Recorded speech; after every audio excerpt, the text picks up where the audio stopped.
terutama yang masih sehat, Kiai Ubaidillah, Kiai Adang Asep, Kiai Asep Adang, Kiai Agus, Ibu Nyai Haji Suyuti, saya kenal,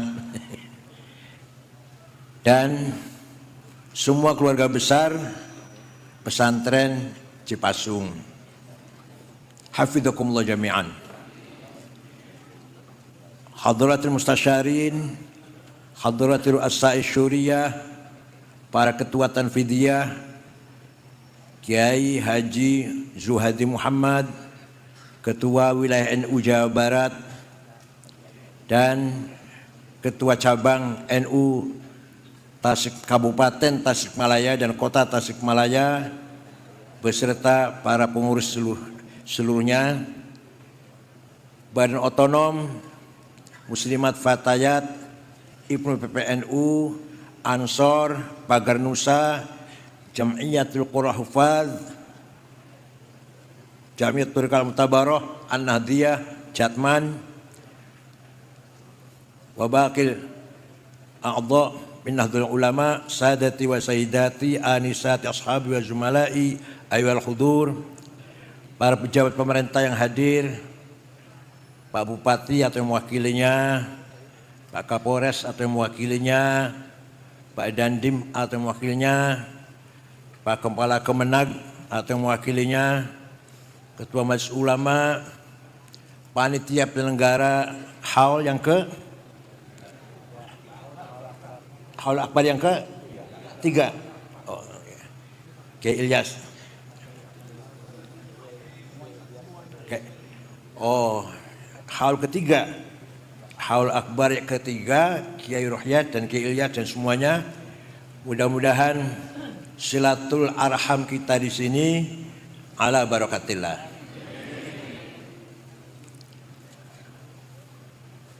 Ketika Rasulullah masih hidup, maka di tangan beliaulah kalimatul haq, mauqiful haq, sautul haq. Ketika Rasulullah masih hidup, standar kebenaran hanya pada satu orang, yaitu Rasul.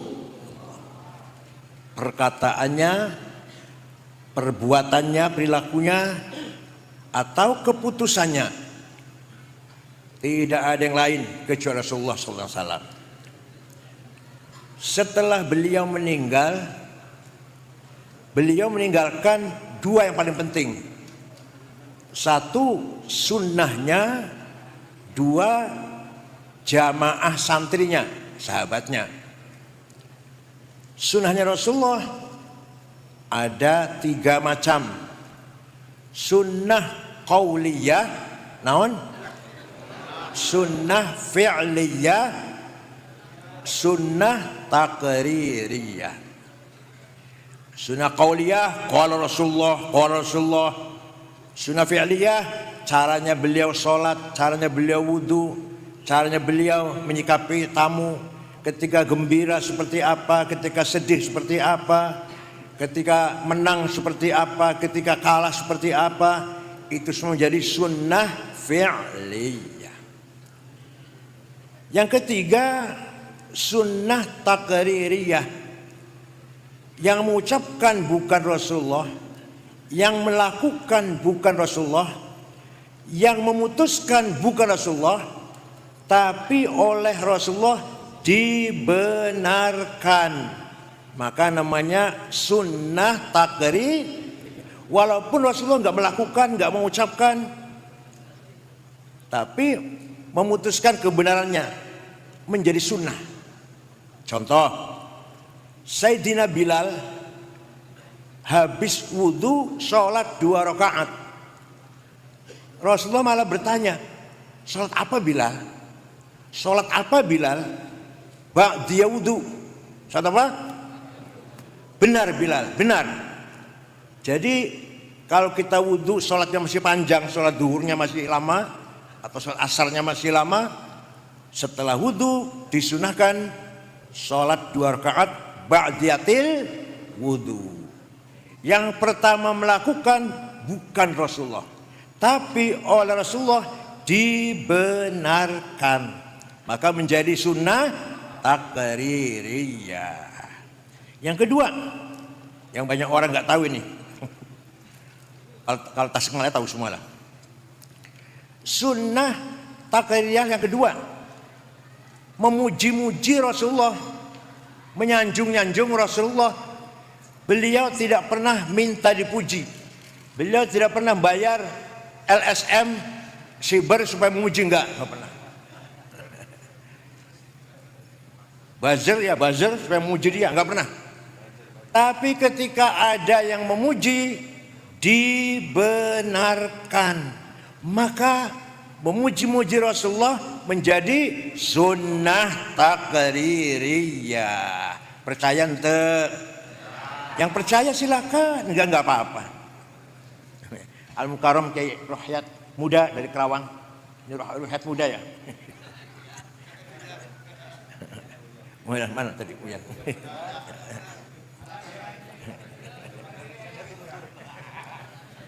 Suatu ketika ada seorang penyair masuk ke masjid, beliau baru selesai ngimami sholat subuh, jamaah masih kumpul. Tiba-tiba seorang penyair ini memuji-muji beliau. Banat su'adu faqal bil yawma matbulu mutayyamun itraha lam yufda makbulu.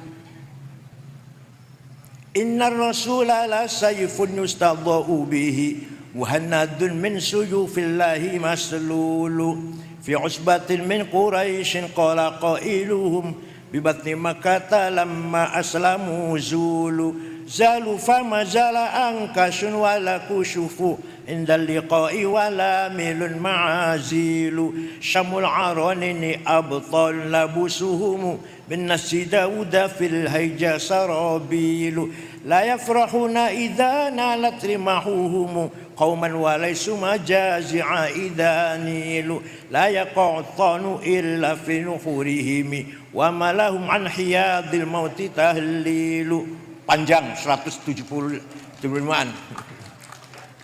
Sungguh engkau Rasulullah seorang pemimpin agung yang sukses memisahkan antara hak dan batil, antara khair dan syar. Engkau datang dari suku Quraisy kota Mekah, diikuti dengan para pengikut para sahabat yang berhati ikhlas dan berkepribadian berani. Rasulullah mendengarkan pujian itu tidak mengatakan jangan muji-muji saya, bid'ah, ente. Malah Rasulullah memberi hadiah selimut yang sedang dipakai. Beliau lagi kalungan selimut, selimutnya bergaris-garis, di pasar Cipasung 350 lah. Madin Cina itu separai. Diberikan kepada Ka'ab bin Zuhair. Berarti beliau menerima dipuji-puji itu. Tidak melarang, bahkan memberi hadiah selimut yang sedang dikalungkan, yang sedang dipakai. Nah, selimut bergaris-garis itu bahasa Arabnya burdah. Naon? Selimut polos bahasa Arabnya batoniyah. Muttaqiina ala furushim batainuha, selimut polos min istabraq wa jannataini dan. Tapi kalau selimut bergaris-garis bahasa Arab naon? Burda. Sejak yang tidak percaya, barangkali ada yang enggak percaya, ayo pergi dengan saya ke Turki, kota Istanbul, masuk museum Topkapi, masih aya keneh selimutnya Rasulullah yang diberi kepada Ka'ab bin Zuhair teh. Masih ayah. Percaya ente? Yang enggak percaya, ayo pergi ke Turki dengan saya. Tiketnya beli sendiri. Masih belikin tiketnya. Masih ayah mangkok bekas tempat air minumnya, masih ayah sandalnya, masih ayah beberapa helai rambutnya, masih di Turki sana. Untung dibawa ke Turki. Kalau di Saudi dibuang itu sudah. Kan Wahabi enggak percaya sampai gitu-gituan tuh. Nah, setelah itu setiap ada syair qasidah yang isinya memuji Rasulullah dinamakan qasidatul burda, qasidah selimut. Ayat 5 jilid dikumpulkan oleh Syekh Yusuf An-Nabhani.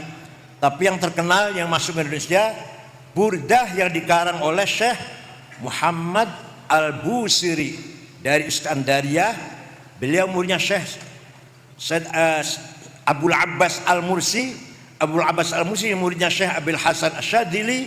Asyadili muridnya Syekh Abdus Salam bin Mashish. Abdul Salam bin Mashish muridnya Syekh Abu Madyan Shu'aib Al-Ghauth. Apa ente? Burdah itu apa ente? Apa ente? Syekh Muhammad Al-Busiri sakit stroke 1 bulan gak bisa bangun. Suatu malam mimpi jumpa Rasulullah. Seperti bapak sering ya jumpa Rasulullah? Sering ya? Sering ya mimpi jumpa Rasulullah? Sering? Ya alhamdulillah. Ya Rasulullah, saya sakit tidak bisa bangun sudah 1 bulan. Saya ingin nazar mengubah syair qasidah yang tujuannya memuji-muji engkau. Minta izin. Ya silakan. Saya izinkan silakan. Seminggu jumpa lagi. Sudah selesai Rasulullah. Coba didengarkan. Baca, saya ingin dengar. Dibaca. Selesai dibaca, fatabassama Rasulullah sallallahu alaihi wasallam. Rasulullah tersenyum. Wa masaha jasadahu, ngusap-ngusap badannya. Fata'affa fauran, besoknya sembuh. Percaya ente? Kalau ente nggak percaya semua biar saya aja sendiri yang percaya. Mana apa ente? Amin tadzakuri jironim bidi salami mazatadam anjaro min muklatim bidami. Am habbatir rihu min tilqai kadhimatin wa aumadhal barku fi dhulma'i min idami fama li aynayka in qulta fufahamata wa ma li qalbika in qulta stafik yahimi ayah sabu annal hubba munkatimu ma baina munsajimin min huwa muttarimi laulal hawa lam turik dam'an ala talali wala arik tali dzikr bani wal alami. Apa ente? Ente yang apa naon dangdutan aja.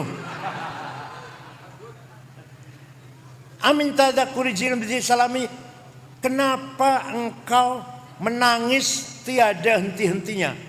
Sampai-sampai air matamu bercampur darah. Apakah karena engkau sedang rindu, kangen pada perempuan yang ada di dusun Dzi Salam, atau karena engkau sedang teringat suatu hari panas angin bertiup kencang di desa Kadhimah, atau engkau sedang teringat suatu malam gelap gulita berkilat di desa Idham? Kenapa kamu kurus kering, gak enak makan, gak enak tidur? Pasti kamu lagi mabok cinta. Jawabnya, na'am sara taifu man ahwa fa arraqani wal hubbu ya'taridul ladzati bil alami ya laimi fil hawal udri ma'dziratan minni ilaika walau ansafta lam talumi. Naam, memang benar saya lagi mabok cinta, lagi gendeng. Apa gendeng itu apa? Tergila-gila pada seseorang sampai rasa cintaku menjadi penyakit. Tapi kalau kalian tahu siapa yang sedang kurindukan, siapa yang sedang kucintai, yang kutangisi, pasti kalian akan memaklumi. Siapa sih yang sedang kamu tangisi? Siapa? Bekas air matamu ada di 2 pipimu, bekas air mata sampai nempel, gak bisa hilang di pipi itu. Siapa? Yang sedang kurindukan, yang sedang kutangisi adalah Muhammadun Sayyidul Kaunaini Wasaqalaini wal Fariqaini min urbin wa min ajami Nabiyunal Amirun Nahi fala ahadu abarra fi qawli la min huwa la na'ami huwal habibul ladzi.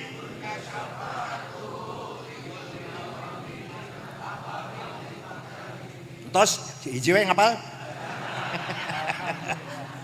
da'a ilallahi fal mustamsikuna bihablin ghairi munfasimi faqan nabiyina fi khalqin wa fi khuluqi wala yudanu fil ilmin wala karami.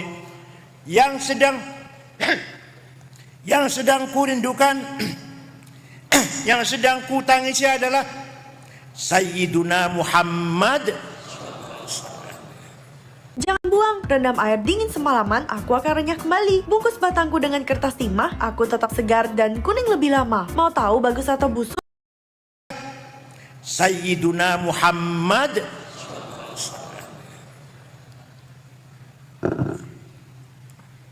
Sayyidul Arabi wal Ajam, Sayyidu alamil mulki wa alamil malakut, Sayyidul insi wal jin, Sayyidud dunya wal akhirah. Dialah kekasih kita yang selalu kuharapkan syafaat pertolongannya ketika kita sedang menghadapi problem, masalah besar. Hanya Rasulullah yang bisa kuharapkan syafaatnya. Percaya ente? Yang percaya pasti min ashabi syafaati Rasulillah SAW. Yang tidak percaya pasti mahrumun al syafaat. Yang enggak percaya.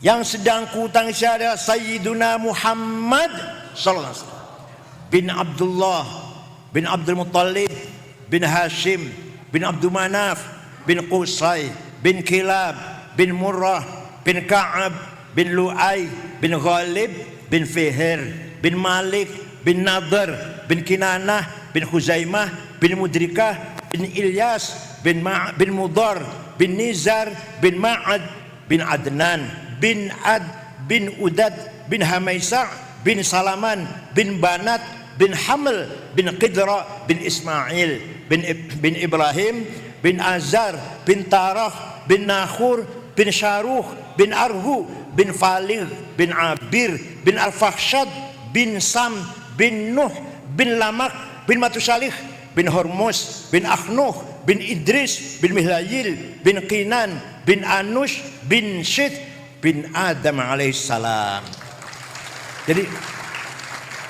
Jadi luhurnya Nabi Muhammad jelas terang tuh. Luhurnya anjen jawab. Luhurnya Nabi Muhammad sampai Nabi Adam jelas ente. Luhurnya anjen jelas ente. Ayo sebut 12. Kalau yang ngaku jelas sebut 12 nama kakeknya. Hafizul ilah matan li Muhammadin aba'ahul amjada saunan lis tarokus sifaha falam yusibhum aruhu min adamin wa ila abihi wa ummi. Allah menjaga leluhurnya Rasulullah, dijaga dari naon? Tarokus sifah, tidak ada yang berbuat zina min Adam ila abi wa ummi. Sejak Nabi Adam sampai bapaknya Said Abdullah, ibunya Siti Aminah, leluhurnya tidak ada yang pernah berbuat zina. Kenapa? Karena Allah menciptakan Nur Muhammad 2000 tahun sebelum menciptakan Nabi Adam. Setelah Adam diciptakan, Nur Muhammad dititipkan ke tulang rusuknya Sayyidina Adam, terus turun temurun sampailah ke Syekh Abdul Muttalib, mukanya terang benderang. Pindah ke putranya Syekh Abdullah, mukanya bersinar. Saratun sara nurun nubuwati fi hurarihimul bahiyah wa badara badruhu fi jabini jaddi wabnihi Abdillah atirillahumma qabrahul karim Allahumma salli wa sallim. Nur nubuwah mengalir sejak Nabi Adam sampai Syekh Abdul Muttalib. Abdul Muttalib kakek Rasulullah sampai mukanya bersinar. Pindah ke putra Abdullah, mukanya bersinar. Masuk ke rahimnya Siti Aminah, lahir rumahnya Siti Aminah, ada bulan yang bersinar. Lahirnya ayah bulan.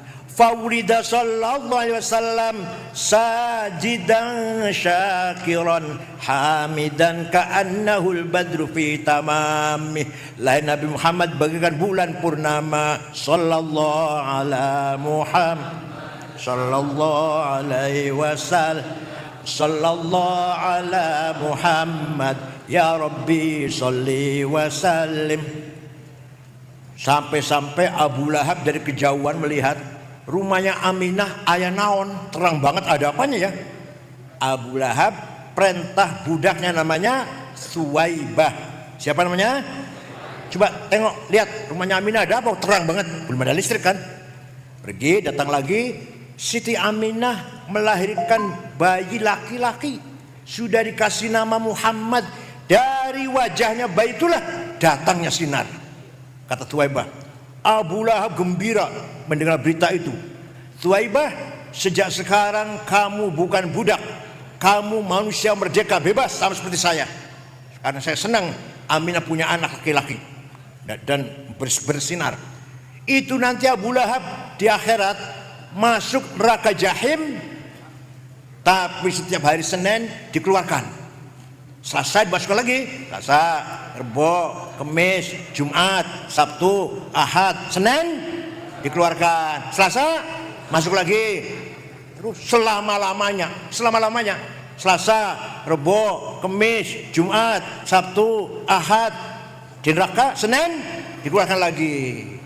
Idza kana hadza kafiran ja'a dhammuhu bitabbat yadahu fil jahimi mukhallada ata annahu fi yaumil itsnaini daiman yukhaffafu anhu lis-sururi bi ahmada fama dhannu bil abdil ladzi kana umruhu li ahmada masruran wa mata muwahhida.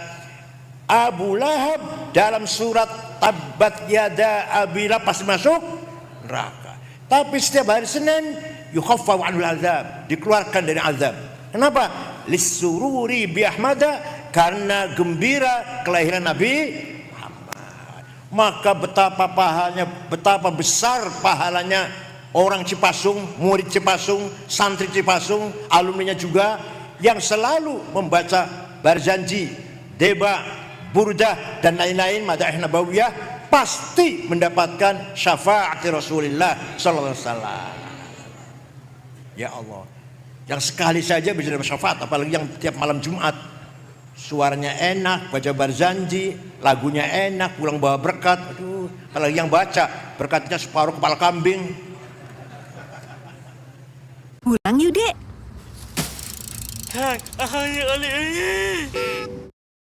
Ada InDrive, harga kamu yang ajuin dan bahas sama drivernya, baru pilih. Jalan dengan harga pilihanmu. Awas, hati-hati nih, hati-hati, sholatnya meningkat, tahajud dikerjakan, duha jalan, syuruk tidak tinggal. Cuman sayang kualitas belum berkembang. Apa di antara kualitasnya? Awas, hati-hati, ada sindiran dalam Al-Quran yang halus tapi dalam. Kata Allah, banyak orang sholat tapi tidak memahami, tidak mengerti apa yang dibaca dan dilakukan dalam sholatnya. Saya tanya pada Bapak, Ibu, dari sekian Anda sholat, ribuan kali ruku, ribuan kali sujud, dari takbir sampai salam, pertanyaan saya, jujur tanyakan pada hati Anda, berapa persen bacaan sholat yang sudah dipahami? Jangan-jangan selama ini sholat tapi nggak ngerti yang dibaca. Bagaimana sholat kita bisa khusyuk kalau nggak paham apa yang dibaca? Dan bagaimana bisa menikmati sholat kalau nggak ngerti yang dilakukan?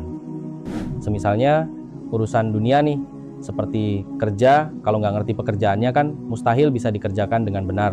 Sedangkan urusan dunia yang sementara, sampai harus kursus, training, ikut pelatihan, sekolah SD, SMP, SMA, sampai ke S1, S2, S3 untuk bisa paham.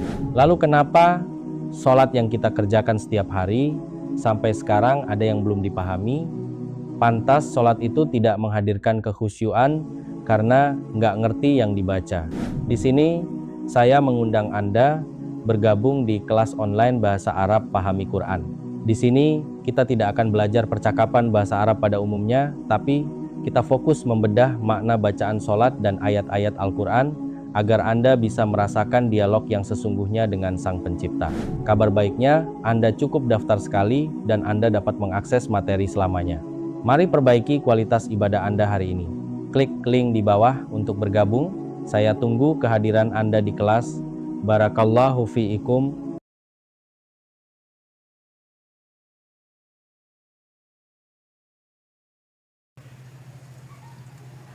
Rois Syuriah harus hafal Barzanji. Kalau Rois Syuriah Barzanji masih baca kitabnya, jangan diamplopin. Suruh pulang sendiri, nggak usah diantar. Rois Syuriah harus hafal Barzanji, khutbah Jumat. Khutbah Jumat jangan dikasih masjid, mimbar, jangan dikasih buku khutbah. Kalau Syuriah lagi khutbah, buang itu. Kalau baca sama dengan SAG, masa Rois Syuriah sama dengan SAG? Buang buku khutbahnya. Rois Syuriah hafal khutbah Jumat, hafal khutbah nikah, hafal khutbah gerhana, hafal talqin, hafal manaqib Syekh Abdul Qadir Jilani, hafal tahlilan. Paham? Kenapa? Karena itu semua milik kita. Miliknya saya. Kalau bukan kita yang hafal, apa HTI yang suruh hafal? Wahabi yang suruh hafal? Bukan mungkin. Kita yang harus hafal. Karena itu milik kita. Milik kita, kita pelihara, kita jaga. Kalau nggak ada yang hafal, hilang itu nanti Barzanji. Bisa-bisa dicetak salah-salah, kita nggak tahu. Ada yang salah cetakannya. Harus hafal Rois Syuriah terutama. Yang tanfidnya sih bolehlah nggak apa-apa. Yang Syuriah harus hafal. Katib juga. Ya Allah. Nah, kesimpulannya apa saya sampaikan pertama ini adalah bahwa mengadakan maulid Nabi yang isinya memuji-muji Rasulullah sunnah apa bid'ah? Sunnah naon? Nah, yang kedua, Rasulullah sudah bahas sunnah sudah. Ya kalau mau detailnya 2 tahun dikira gampang apa? Tinggalan Rasulullah yang kedua adalah santri-santrinya, jamaahnya, sahabatnya. Ya, Rasulullah pun berpesan, alaikum bi khulafa'ir rasyidin, ashabi kan nujum, bi ayyihim iqtadaitum ihtadaitum. Sahabat-sahabat itu bagaikan bintang, semuanya benar, semuanya bawa petunjuk semuanya. Bi ayyihim iqtadaitum, dengan siapapun kamu ikut, disitulah kamu dapat hidayah. Nah, ringkas cerita, ketika Rasulullah masih hidup, sholat tarawih berjamaah 8 rakaat. Setelah 8, Rasulullah masuk ke kamar. Ya rumahnya kamar itu kan, ya sekarang kuburannya itu rumahnya itu, nggak ada istana, nggak ada villa, nggak ada. Ya kamarnya sekarang kuburannya itu. Masuk kamar, nambahi sholat malam, entah berapa rakaat. Yang ditinggal di masjid sahabat macam-macam. Model orang Cipasung nggak pulang, ya model santri Cipasung pulang itu. Yang model ada dari sahabat yang terus, ada yang sama 100 rakaat, ada yang 1000 rakaat. Qiyamul lail dalam layali Ramadan. Berantakan, nggak sama, nggak seragam. Maka ketika Sayyidina Umar jadi khalifah, memutuskan ini pemerintah, penguasa ini, khalifah, memutuskan bahwa sholat tarawih berjamaah 20 rakaat. Kita ikut Sayyidina Umar, benar apa salah? Ya, sholat sunnah 20 silakan, 8 silakan, nggak tarawih silakan. Kalau nggak ingin pahala. Jadi kita tarawih 20 rakaat berjamaah itu mengikuti santrinya Rasulullah SAW yang dijamin kebenarannya. Paham? Dah. Contoh lagi, waktu Sayyidina Abu Bakar jadi khalifah, beliau berpikir tidak mungkin umat Islam hafal Quran semua. Kalau sahabat hafal Quran semua, hafal semua kalau sahabat, gak butuh tulisan. Kayak anjen surat kulhu hafal kan? Butuh tulisan tuh? Butuh tulisan tuh? Ente, saya juga hafal kulhu, gak butuh tulisan. Sahabat semuanya hafal Quran. Setelah Islam semakin berkembang, Khalifah Abu Bakar memutuskan Quran harus ditulis.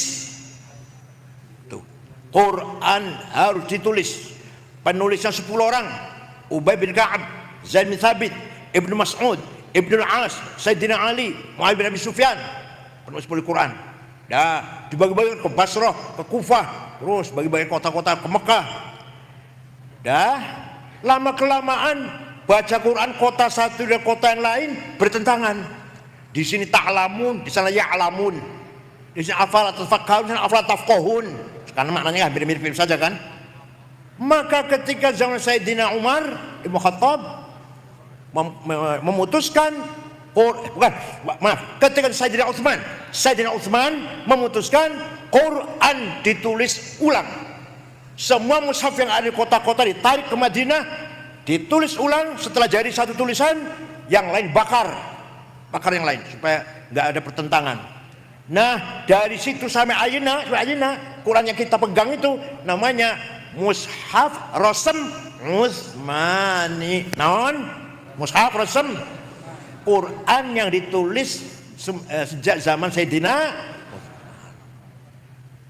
Bener apa salah Sayyidina Utsman teh? Nanti salah jangan-jangan. Kalau ente bilang salah bid'ah karena Nabi nggak merintah nulis Quran, kok Sayyidina Utsman perintah nulis Quran, ente jangan baca Quran, harus hafal. Ayo, yang ngomong bid'ah harus hafal, jangan baca. Mushaf itu bid'ah itu. Zaman Rasulullah nggak ada mushaf itu. Nah. Ingin menonton banyak drama pendek populer dan mendapatkan lebih banyak kejutan? Kenapa tidak pakai Find Drama? Di sini, Anda tidak hanya dapat menonton koleksi drama pendek yang banyak, tetapi juga mendapatkan poin dengan melakukan check-in setiap hari dan menonton drama pendek selama 5 menit saja. Check-in berturut-turut akan membuka bonus tambahan. Semakin banyak poin yang Anda kumpulkan, semakin banyak bonus yang Anda dapatkan. Nikmati ceritanya sambil mengubah waktu luang Anda menjadi bonus yang luar biasa. Tunggu apa lagi? Mulailah perjalanan menonton drama Anda di Pin Drama sekarang juga.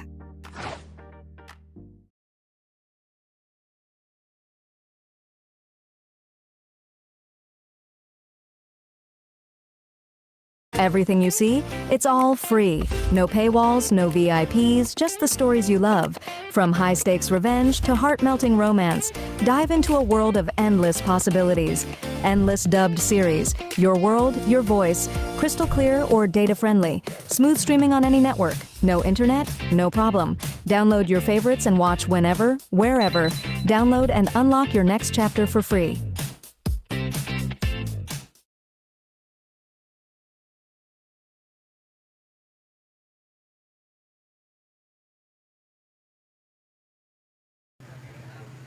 Tapi Quran zaman Sayyidina Utsman yang ditulis zaman Sayyidina Utsman, saya punya fotokopinya tebal.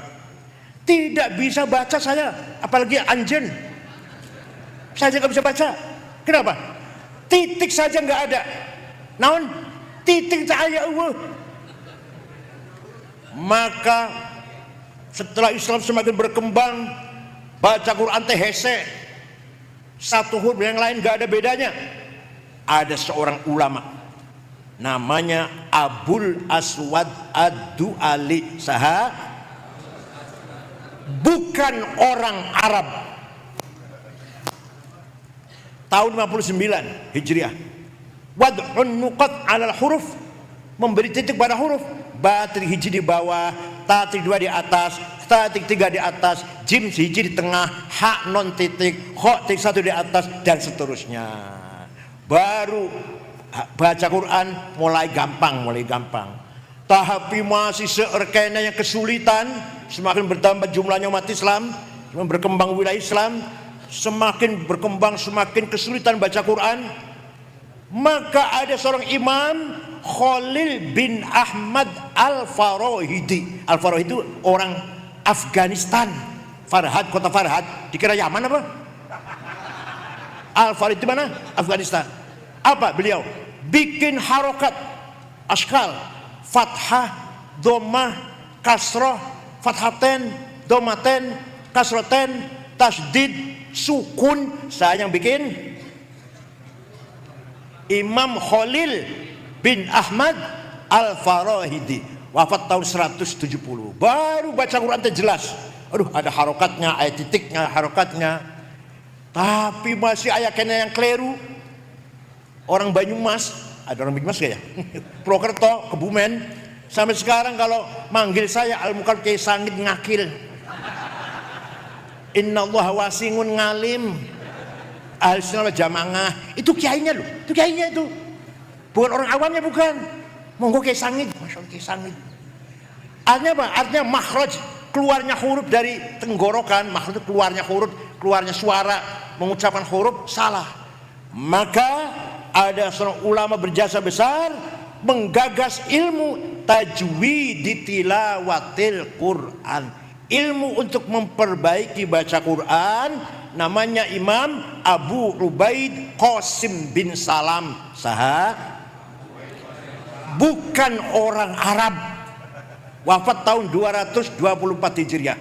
Ilmu tajwid, baru ayat terminologi, idhar, idham, ikhfa, iqlab, qalqalah, mad lazim, mad tabi'i, mad jaiz, huruf halak, huruf mad. Coba besar jasanya teh, besar jasanya. Bid'ah eta. Alhamdulillah sekarang sudah ada tajwid, sudah ada titik, sudah ada harokat. Ayo kita rajin baca Al-Qur'an. Ayatu haqqin minar rahmani muhdatsatun qadimatun sifatul mausufi bil qidami. Apa? Quran itu aneh, unik. Dari satu sisi mushafnya teh baru dicetak di Saudi, dicetak di Surabaya, Jakarta. Kertasnya baru, tintanya baru, yang nyetak manusia, makhluk, ya. Tapi dari sisi lain Quran teh qadim sebagai sifatullah, sifatul kalam. Paham teh? Maka Quran itu ya hadis, ya qadim. Quran itu ya hadis, ya qadim. Lihat dohirnya Quran yang kita pegang, hadis baru dicetak tahun sekian di Surabaya atau di Jakarta, di Madinah. Kertasnya baru, tintanya baru, yang nyetak manusia, makhluk. Tapi hakikatnya Quran sebagai sifatul kalam, sifatul qadimatun. Ayatu haqqin minar rahmani muhdatsatun qadimatun sifatul mausufi bil qidami damat ladaina fafaqat kulla mu'jizatin minan nabiyina id ja'at walam tadumi. Al-Quran mujizat yang langgeng. Nabi Musa hebat, tongkatnya bisa memukul laut jadi jalan tol, mukul batu bisa keluar airnya 12 pancuran sesuai dengan suku Yahudi, 12 pancuran, 12. Walhasil tongkatnya hebat. Masih ayam ente ayah. Itu ceritanya begitu. Nabi Ibrahim hebat, dibakar oleh Nabukadnezar, nggak apa-apa, nggak terbakar, hebat ente. Masih aja. Tinggal ceritanya. Nabi Nuh hebat, banjir topan semua orang tenggelam kecuali Nabi Nuh dan pengikutnya 80 orang yang selamat. Hebat kan ya? Masih aja. Tapi Rasulullah SAW mukjizatnya khalidah ila yaumil, yaitu mujizat Al-Qur'an. Intatluha khifatan min harri nari ladha atfa'ta nara ladha min wardiha syabimi qarrat biya ainu qariha faqultu lahu waqad ufirta bihablillahi fa'tasimi. Kalau anda baca Quran dengan niat ingin selamat dari neraka, anda baca Quran itu artinya sedang meniup, memadamkan api neraka. Kalau kita takut neraka, baca Quran itu artinya apa?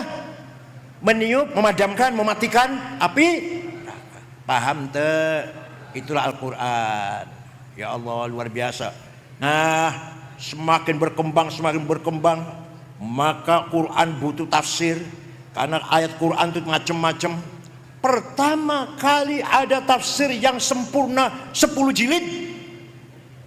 Sahabat Ibnu Abbas bikin tafsir cuma 2 jilid. Ada kutipan-kutipan saja. Ayat-ayat inilah, ayat tertentu. Pertama kali ada tafsir 10 jilid yang sempurna, tafsir At-Tabari. Yang arang siapa namanya? Ja'far ibnu Jarir At-Tabari. Orang mana eta teh? Tabaristan, Asia Tengah. Bukan orang Arab, bukan. Maka santri Cipasung jangan kecil hati. Orang bukan Arab bisa jadi ulama besar. alumni Cipasung harus bisa menjadi ulama besar. Paling ketua alumninya mana? Ketua alumninya mana? Oke. Ketua alumninya sudah wakil ketua DPR. Kapan ketua jadi presiden? Coba. Syekh Ahmad Khotib Sambas dari Kalimantan Barat, dari Sambas. Beliau di Mekah, tapi wafatnya di Mekah, menggabungkan antara dua tarekat, Qadiriyah wan Naqsyabandiyah. Qadir Syekh Abdul Qadir Al-Jilani kalau zikir keras, Naqsyabandiyah Ahmad Naqsyabansyah kalau zikir pelan. Maka Syekh Ahmad Khotib Sambas menjelaskan siapa yang baiknya zikir keras, siapa yang baiknya zikir pelan-pelan. Kapan zikir keras, kapan zikir pelan. Ya Allah, ini kalau saya terangkan nggak bisa ngelakuin lah.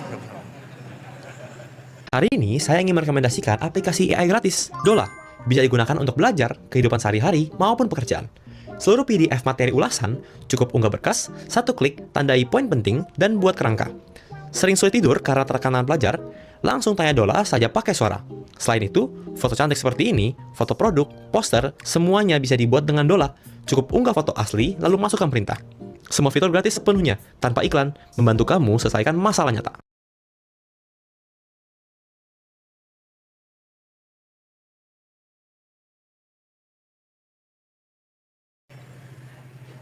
Itu yang menyatukan dua tarekat itu digabungkan oleh Kiai atau Syekh Ahmad Khotib Sambas, orang Kalimantan Barat.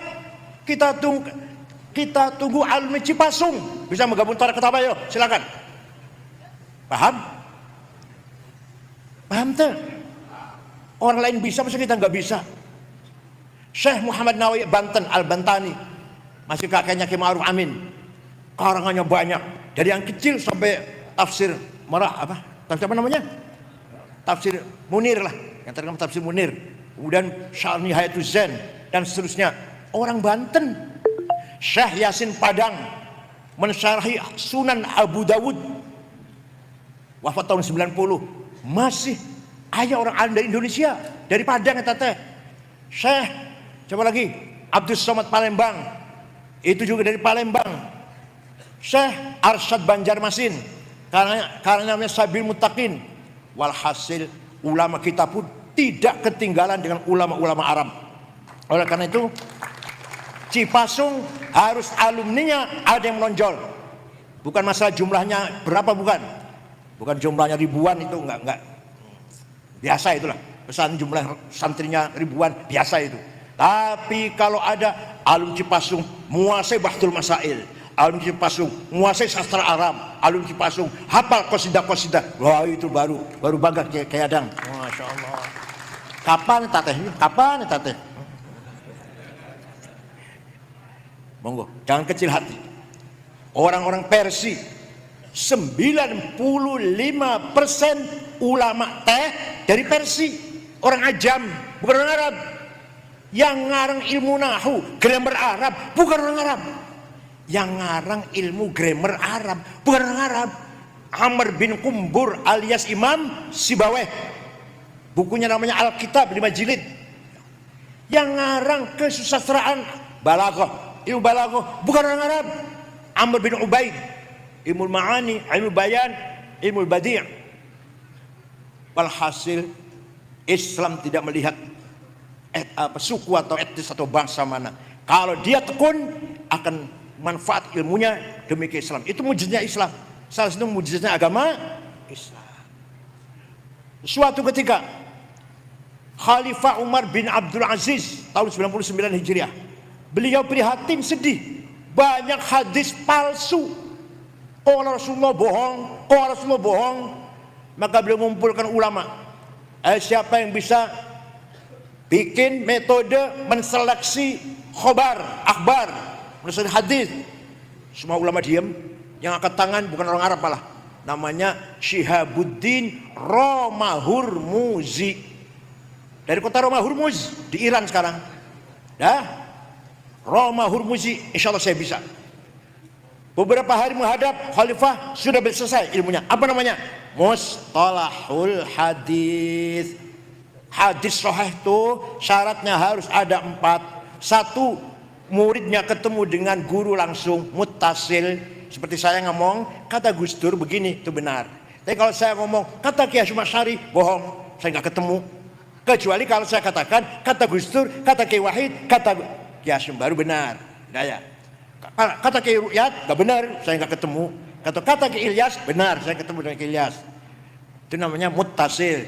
Nomor 2, gurunya dhabit, tidak pernah lupa, nggak pernah pohok, hafalan. Duh, mana rupanya kendor-kendornya, ya Allah. Ini sarapannya harus diganti, sarapannya ini. Sarapan teh susu campur madu, jahe merah, terus telur. Sarapan semai, ngerti semai? Ampas kelapa teh udah peres masih di dahar, masih dimakan. Yang ketiga, gurunya thiqah, tidak pernah nyolong sendal di masjid.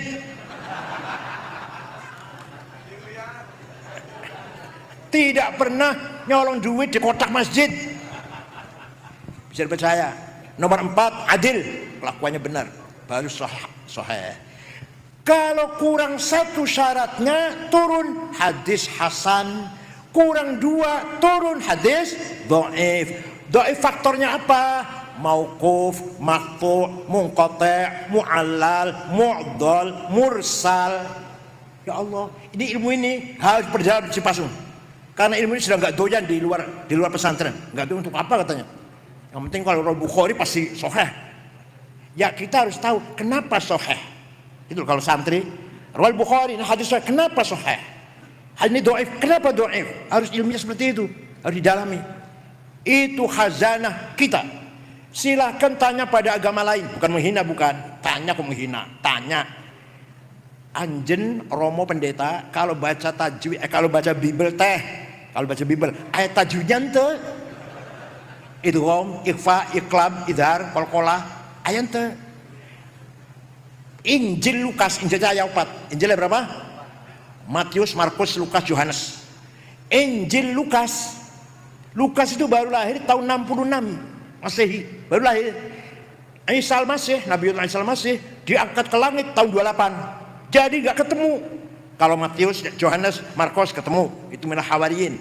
Kalau Lukas nggak ketemu, orang tidak ketemu nulis kitab suci. Coba bayangkan. Nggak ada ilmu sanad sana, nggak ada ilmu jarh wa ta'dil, nggak ada ilmu riwayah wa diroyah, nggak ada. Hanya di kita. Kita pun sudah jarang yang masih mau menekuni, hanya pesantren NU insyaallah. Maka di Cipasung harus usul fikih dan mustalah hadis. Bukan fikihnya, kalau fikihnya gampang, usul fikih. Suatu ketika Imam Syafi'i Abu Abdullah Muhammad bin Idris bin Uthman bin Abbas bin Syafi' bin Ubaid bin Abdul Yazid bin Abdul Muttalib, lahir kota Gaza Palestina yang sedang digempur oleh Israel itu. Lahir Syafi'i di situ tahun 150. Wafat di Mesir, Fustat, dusun Fustat, Mesir, Kairo tahun 204. Jadi Imam Syafi'i teh usianya hanya 54. Masih tua saya sekarang. Saya 73 ini. Abdi 73 ya lumayan kalau pilkada Suwarna tambah 1 lah lumayan. Lumayan Muhaimin tambah 1 saya coblos. Ya Allah. Suatu ketika Imam Syafi'i dapat surat dari gubernur Mawaro An-Nahr, Transoksania, Afghanistan dan sekitarnya lah, Asia Tengah, namanya dulu Mawaro An-Nahr, sebelah sononya Bengawan, Transoksania. Namanya Abdurrahman Al-Mahdi, gubernur teh. Siapa namanya? Dibuka suratnya. Syekh, saya ingin paham syariat Islam benar-benar. Gimana caranya Syekh? Imam Syafi'i memanggil muridnya namanya Rabi' bin Sulaiman Al-Muradi. Saha? Naktub arisalah. Ayo, kita nulis surat membalas pertanyaan gubernur. Imam Syafi'i imla dikte, berbicara, Rabi' nulis. Ternyata suratnya Imam Syafi'i menjawab pertanyaan gubernur Abdul Hamadi akhirnya berjumlah 300 halaman. Itulah namanya kitab Ar-Risalah. Di Cipasung dibaca ente. Lagi baca itu suratnya Syafi'i itu. Isinya gimana isinya? Ringkas ya. Kalau rinci 2 tahun. 4 semester 2 tahun deh. Isinya, gubernur, kalau Anda ingin paham syariat Islam, pertama harus paham macam-macamnya, tipe-tipenya ayat Quran. Ayat Quran teh tidak satu tipe, bermacam-macam. Ada muhkamah, baku, jelas, gak usah ditafsiri. Qul huwallahu ahad, gak usah tafsir, udah jelas. Ada yang mutasyabihah, remang-remang. Aula mastumun nisa, suami istri punya wudu senggolan batal. Senggolan tenaon, kata Imam Malik kalau syahwat, kalau syahwat enggak batal. Kalau kata Imam Ahmad, kalau saling menyenggol, saling memeluk, la masa, musyarakah, la masa, saling merangkul. Tapi kalau pegang tangannya istri, tawaf, enggak batal, pegang tangannya istri. Tapi istrinya enggak usah memeluk, pegang tangannya aja, tawaf supaya jangan dihilang, enggak batal wudunya. Imam Hambali. Kalau kata Imam Hanafi, suami istri punya wudu, ciuman, pegang-pegang, sengaja, syahwat, nggak batal kecuali yang satu, baru batal. Ngerti yang satu? Ngerti yang satu? Alhamdulillah cerdas.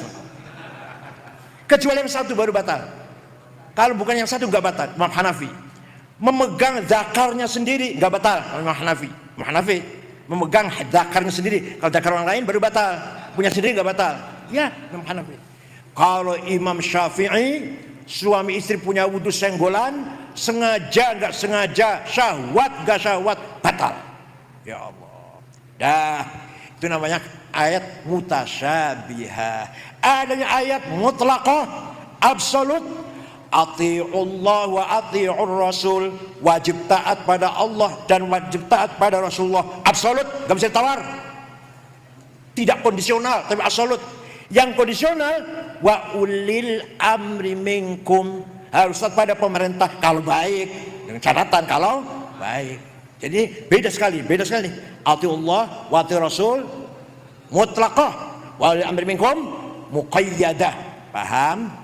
Ada ayat hakiki dan majazi. Yang hakiki maknanya letelek. Yang majazi, yadullah fawqa aydihim, tangan Allah di atas tangan orang kafir, bukan tangan. Allah tegaru tangan. Wa yabqa wajhu rabbika dzil jalali ikram, semua akan hancur kecuali mukanya Allah, bukan muka, bukan. Allah enggak punya muka, zatnya.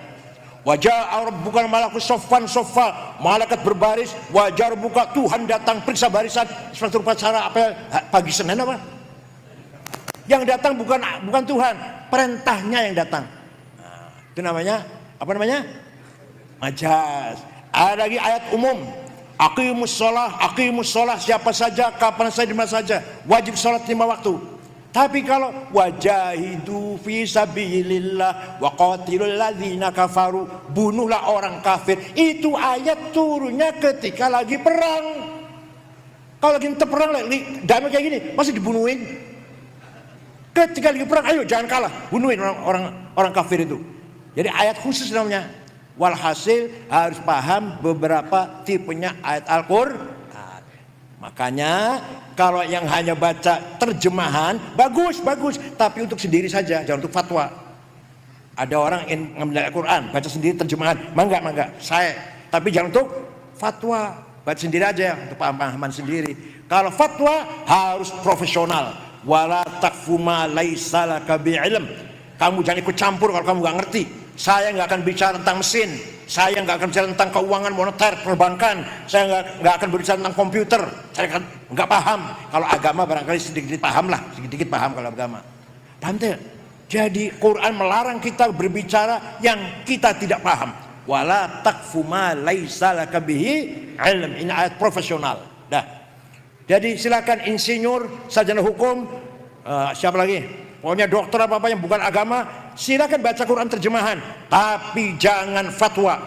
Apalagi yang baru masuk pesantren 2 minggu, pesantren kilat, langsung jenggotnya panjang, jidat hitam, kami cekak, masya Allah, fatwa, salah semua nanti, salah semua. Seperti saya baca mesin, ada buku tentang mesin mobil misalkan saya baca, langsung saya bisa jadi bengkel gitu, nggak bisa, paham? Nah, itu namanya usulul fiqh harus kita pahami. Tidak bisa kita pesan kilat bisa paham. Harus dikaji dengan mendalam. Jadi jasanya Imam Syafi'i luar biasa. Nah, sudah paham Quran belum cukup. Kata Imam Syafi'i, kata Imam dalam suratnya kepada Gubernur Abdurrahman Al-Mahdi, yang nulis saya nulis. Yang nulis surat saya Rabi' bin Sulaiman Al-Murad. Enggak cukup hanya Quran, harus hadis. Harus apa? Karena di Quran, contoh perintah sholat 62 kali perintah sholat teh. Aqimus sholah, aqamus sholah, yuqimunas sholah. Tapi tidak menjelaskan Quran teh sholat itu sehari semalam berapa kali. Namanya sholat itu naon? Ayat di Quran ayo. Ayat teh yang jam ayat nggak pernah baca Quran, yang jam ada. Nggak ada di Quran teh sholat 5 waktu, namanya duhur, asar, maghrib, isya, subuh. Nggak ada. Makanya jangan bilang semua ada di Quran. Mari kita kembali pada Quran. Sholat saja nggak ada di Quran, apalagi yang lain-lain. Sholat nggak ada di Quran. 5 waktu, namanya duhur, asar, maghrib, isya, subuh. Nggak ada di Quran. Adanya di hadis. Di mana? Karena hadis itu adalah syarih, mufassil, mubayyin. Juga musyarih juga. Nah, di hadis ada furidat alaikum khamsu maktubat, diwajibkan kepada kamu sekalian sholat 5 kali. Namanya ad-dhuhr wal asr wal maghrib wal isya wal fajr. Quran apa hadis? Quran apa hadis? Hadis pun macam-macam. Ada mutawatir, marwahu jam'un an jam'in la yuhtamalu fil kadhib wa khata'. Hadis yang tidak mungkin bohong, nggak mungkin salah, namanya mutawatir. Ada hadis masyhur terkenal, ada hadis aziz yang bernilai, ada hadis ahad individual. Sudah paham Quran hadis, kata Imam Syafi'i ini tidak cukup, tidak. Akal harus dipakai. Coba, sudah Quran, sudah hadis, akal harus dipakai. At-tamassuk bidahirin nas dhalalun fid din. Berpegang pada dohirnya nas, sesat nanti agamanya. Harus pakai akal, kecerdasan akal.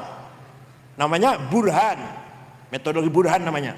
Nah, burhan atau akal ada 2. Ada akal rame-rame, namanya ijma, konsensus. Apa namanya? Contohnya apa contohnya? Arkanus sholati sab'ata asyar. Rukun sholat teh ayat 17. Ada di Quran? Ada di hadis? Gak ada. Itu kesepakatan ulama. Rukun sholat 17, takbiratul ihram, an-niyah, al-qiyam min istata'a, qiraatul fatihati fihi, ar-ruku'u, at-tuma'ninah. Hasil produk kecerdasannya ulama. Jadi kalau ada orang hanya pegang Quran dan hadis saja, tidak akan ngerti rukun sholat. Paham? Itu baru sholat loh, belum bab haid, belum bab nifas, belum bab yang lain-lain, mandi jinabat dan sebagainya. Nah, kalau akalnya satu-satu, namanya qiyas. Apa? Qiyas ayat 9. Ayat 9 qiyas teh aulawi, burhani, mantiki, jadali, istiqra'i, tamthili, khitabi, syi'ri, iqna'i. Yang akan saya terangkan 2 saja. Nanti yang 7 kalau sini lagi. Pertama, aulawi. Wala taqrabuz zina innahu kana fahisyatan wa sa'a sabila. Kamu jangan mendekati zina, haram. Mendekati zina haram. Zinanya apalagi betul. Namanya fabil aula. Wala taqul lahuma uffi wala tanharhuma. Kamu jangan ngomong kasar, jangan bentak-bentak ayah dan ibu. Kalau mukul apalagi, itu namanya kias aulawi. Yang kedua, coba kalau nggak pakai kias nggak ngerti kayak gitu kan. Yang kedua, kias burhani, demonstratif. Narkoba, sabu-sabu di Quran ayat inna sabu ayat gitu ada ayat. Qala Rasulullah as-sabu haram ayat. Lalu bisa haram ayo. Berani menghukumi haram, Quran nggak ada, hadis nggak ada. Kok berani menghukumi haram? Pakai kias analogi. Gimana caranya? Namanya burhan namanya. hadza muskirun, ini barang memabukkan, namanya muqaddimah sughra, premis minor. Wa kullu muskirin khamrun, setiap memabukkan